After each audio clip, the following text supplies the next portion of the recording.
4 जनवरी है, दिन शनिवार का है। बिहार पुलिस महकमे की बड़ी खबर है। खबर एक जिले से एसपी का बदली हुआ है, एसएसपी का बदली जिले से हो गया है। उस जिले के पुलिसकर्मी ये चर्चा कर रहे हैं कि जब तक साहब इस जिले के एसएसपी रहे, उस जिले में सारा काम एसएसपी जो सीनियर एसएसपी थे वह नहीं करते थे। सारा काम डीएसपी साहब के इशारों पर होता था, चाहे लाइन डीएसपी हो, टाउन डीएसपी हो या कोई अन्य डीएसपी हो। डीएसपी साहब ने जो फाइनल कर दिया, सीनियर साहब वही बात मान लेते थे, चाहे तबादला पोस्टिंग हो या कुछ हो। सारे पुलिसकर्मी कह रहे हैं कि ये खबर भी सरकार पुलिस हेडक्वार्टर तक जानी चाहिए। साहब को ये मालूम नहीं कि डीएसपी साहब ने क्या क्या किया है।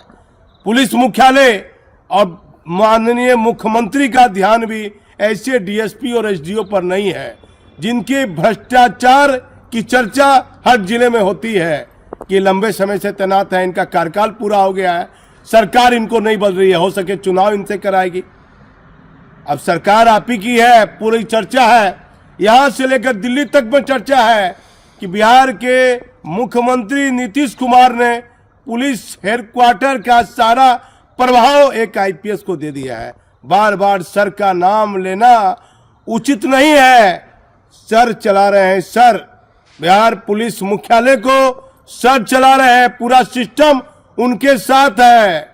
उस विभाग में ये चर्चा होने लगी, यदि उस विभाग में कोई गिरफ्तारी होगी, कोई मुठभेड़ होगी, कुछ होगी, तो उस विभाग की जिम्मेदारी साहब को है और जितने भी वरीय पदाधिकारी हैं उनको जानकारी नहीं होती है। ये भी चर्चा होने लगी है। लेकिन बिहार सरकार के मुख्यमंत्री और केंद्रीय जांच एजेंसी को ध्यान देना होगा। पुलिस विभाग एक महत्वपूर्ण विभाग है और इस पद पर बैठे पदाधिकारी पद का दुरुपयोग करेंगे, गलत निर्णय लेंगे तो ये सही संदेश एक राज्य के लिए नहीं जाएगा। सरकार को ध्यान देना होगा, केंद्रीय जांच एजेंसी को भी ध्यान देना होगा। मैं चलाता हूं 1990 बैच के आईपीएस पदाधिकारी हैं राजविंदर सिंह भट्टी साहब। बिहार में खूब नाम कमाया, पुलिस महकमे में प्रमोशन दिया, ये दिया, तबादला किया, लेकिन जनता के लिए क्या किया? आम जनता से जनसंवाद नहीं किया। अपने पदाधिकारी को, पुलिस मुख्यालय को जो डीजीपी नहीं लेके चल सका, एक टीम भावना के साथ काम नहीं कर सका, वह डीजीपी साहब राजविंदर सिंह भट्टी साहब, उन्हें आप किस्मत का धनी बोलिए। अपने मन के मुताबिक बिहार आए, नीतीश कुमार ने पोस्टिंग दे दी, भाई मुख्यमंत्री ने, बिहार के डीजीपी हो गए, फिर सीआईएस सब के वह डीजीपी के पद पर चले गए। लेकिन कोई जांच एजेंसी, गृह मंत्रालय, किसी ने यह ध्यान नहीं दिया कि ये भाई बिहार के इनको डीजीपी बनाया गया था, ये आम व्यक्ति से नहीं मिले। इनमें इतना अहंकार था कि अपने वरीय पदाधिकारी को टाइम देकर बुलाते थे। अरे आप डीजीपी हैं, 1990 बैच के, या बिहार में 93 बैच के आईपीएस हैं, 94 बैच के आईपीएस हैं, आपसे 2-3 साल जूनियर है, उनसे आप समय मांग रहे हैं। ऐसा कौन सा आप बिल्डा आप डीजीपी है? कोई अंग्रेज के जमाने का आप डीजीपी है या कोई तालिबानी आदेश आप जारी कर रहे हैं? आपने जो भी भट्टी साहब आदेश जारी किया, वह आदेश तालिबानी आदेश से कम नहीं माना जा सकता है। और अब एक चर्चा होने लगी भाई डीजीपी भट्टी साहब के बारे में, चले गए सीआईएस सब में, लेकिन चर्चा होने लगी केंद्र में तैनात एक बड़े पदाधिकारी ने मुझे कहने लगे कि ये चर्चा हो रही है कि इन्हें सीबीआई का डायरेक्टर बनाया जाएगा। बिहार में अपनी डीजीपी पर, अपने पद पर सेवा दे चुके, एक साल सही मैं देखता हूं, 1 साल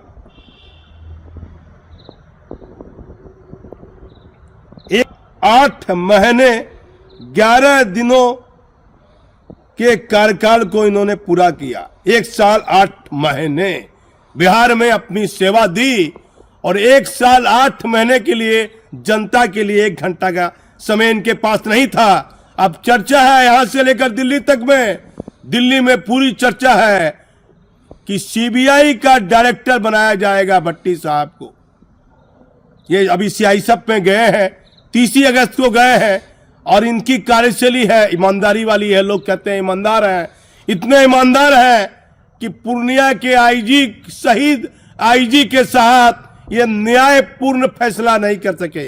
उस मामले में एक एसपी पर कार्रवाई होती, जांच रिपोर्ट होती, विभागीय कार्रवाई होती, सब कुछ खत्म कर दिए। उस आईपीएस पदाधिकारी का प्रमोशन हो गया, उन्हें सीनियर ग्रेड मिल गया। अब कुछ देर साल के बाद वो डीआईजी हो जाएंगे।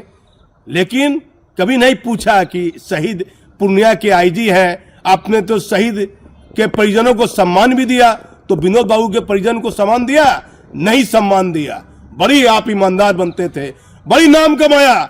सरदार जी है, पंजाब के रहने वाले हैं, क्या यही काम था कि पूर्णिया के आईजी शहीद हो गए, कोई देखने वाला नहीं, मुख्यमंत्री नहीं, नालंदा के रहने वाले थे? क्यों? कि उसके पास कोई परिवार में आवाज उठाने के लिए नहीं है। 2 पुत्री है और पत्नी है और कोई नहीं था।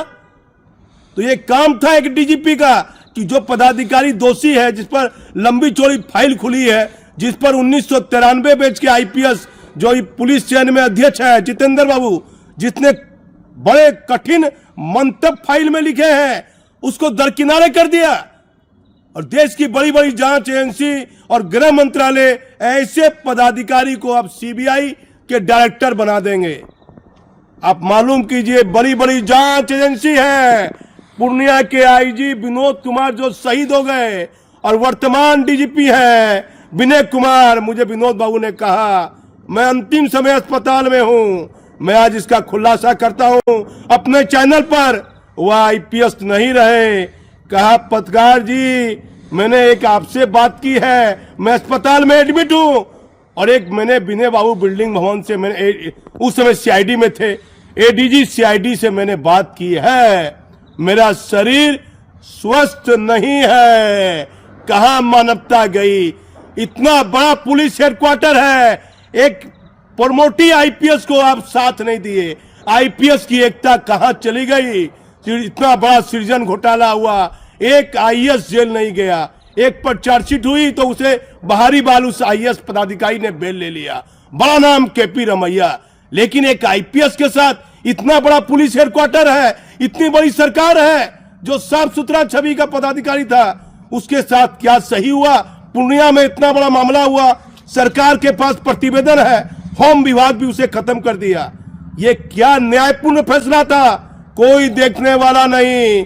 ऐसे पदाधिकारी के बारे में चर्चा हो रही है, भट्टी साहब के बारे में, कि उन्हें अब सीबीआई का डायरेक्टर बनाया जाएगा। जो इस कलयुग में हो रहा है, ऐसा लग रहा है कि जिन्हें सुरक्षा की जिम्मेदारी दी गई है, जिन्हें इतना महत्वपूर्ण पद दिया गया है, वह पदाधिकारी जो मन में आएगा वही करेंगे, कोई देखने वाला नहीं। केंद्रीय जांच एजेंसी और गृह मंत्रालय ध्यान दे। पूरे देश में, पूरे दिल्ली में बैठे पदाधिकारी में चर्चा है कि बिहार में डीजीपी रहे 1990 बैच के आईपीएस पदाधिकारी राजविंदर सिंह भट्टी, जो वर्तमान में सीआईएसएफ के डीजी पद पर हैं, उनके बारे में चर्चा चल रही है पुलिस महकमे में कि वह सीबीआई के डायरेक्टर बनेंगे। अब हमारे चैनल पर बने रहिए, हम सच दिखाने का एक जरिया है। मैं भागलपुर से दीपक नौरंगी। जिस जिले में पहले एसएसपी तैनात थे, उक्त जिले को डीएसपी ही चलाया करते थे। एसएसपी का तबादला एक बड़े जिले में हुआ।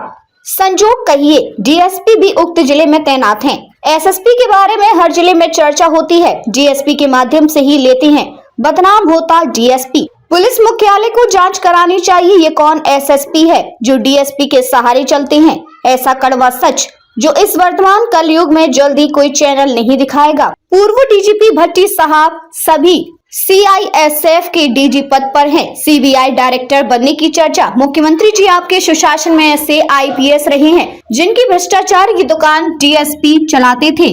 जिस जिले में एसएसपी साहब की तैनाती होती है, उक्त जिले में डीएसपी ताकतवर हो जाते हैं। एसएसपी साहब की इतनी मेहरबानी क्यों? पुलिस लाइन डीएसपी को 3 चार्ज। उक्त जिले में लाइन डीएसपी के भ्रष्टाचार की लंबी है लिस्ट।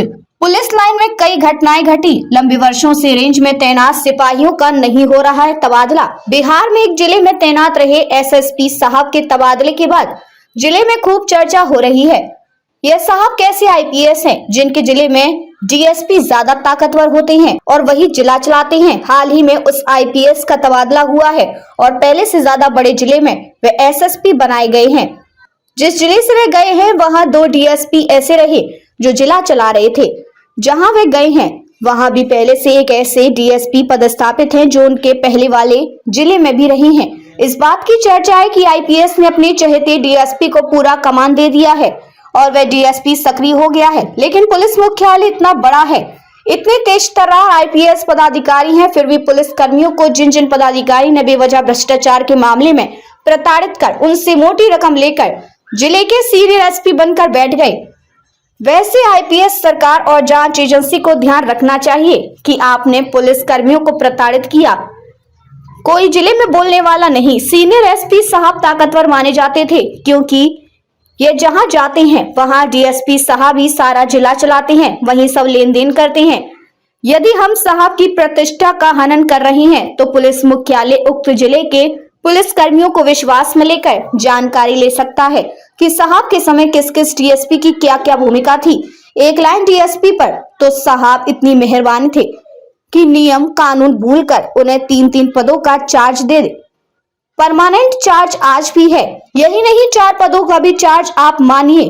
कुछ दिनों के लिए ट्रैफिक डीएसपी छुट्टी पर गए तो ट्रैफिक का चार्ज भी था। उक्त जिले में लाइन डीएसपी के रहते हुए कितनी घटनाएं पुलिस लाइन में घटी, लेकिन सरकार से लेकर पुलिस मुख्यालय तक चुप है। आज भी उक्त जिले में नई सीनियर एसपी की तैनाती हुई है। आज भी लाइन डीएसपी साइबर अपराध के भी चार्ज में है और 112 पुलिस गश्ती गाड़ी के चार्ज में भी है और 1-2 चार्ज में है। ऐसा कभी किसी जिले में नहीं हुआ होगा कि लाइन डीएसपी का प्रभाव इतना कि पूरे पुलिसकर्मी को वह प्रताड़ित करता रहा है। लेकिन जिले में हर पुलिसकर्मी इतनी चर्चा करते हैं, लेकिन इसकी जानकारी पुलिस मुख्यालय को नहीं होती है।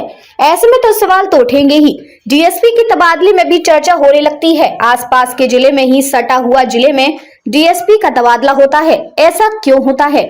डीएसपी को किसी दूर जिले में क्यों नहीं तबादला होता है? आसपास के ही जिले में डीएसपी की तैनाती क्यों होती है? क्या मुख्यमंत्री जी डीएसपी की तैनाती में भ्रष्टाचार की गंध नहीं आएगी? सीनियर एसपी साहब के समय जिले में तैनात डीएसपी ने क्या नहीं किया, इसकी जांच पुलिस मुख्यालय को करानी चाहिए। आप पुलिस विभाग में हैं और पुलिस विभाग को ही इतना प्रताड़ित कर रही हैं। किस लिए? भ्रष्टाचार की दुकान चलाने के लिए कई तरह की चर्चा और भी हैं जो आपको हम समय समय पर दिखाते रहेंगे। किसी पदाधिकारी की प्रतिष्ठा का हनन करना हमारा कार्य नहीं है, लेकिन जब पूरे सिस्टम पर एक भ्रष्ट पदाधिकारी हावी होता है तो हमारी कोशिश रहती है कि ऐसे पदाधिकारी के खिलाफ चर्चा में खबर बनाकर सरकार और जांच एजेंसी की नजर में तो जानी चाहिए। हमारा साफ उद्देश्य है ऐसे भ्रष्ट पदाधिकारी के खिलाफ आवाज उठानी चाहिए।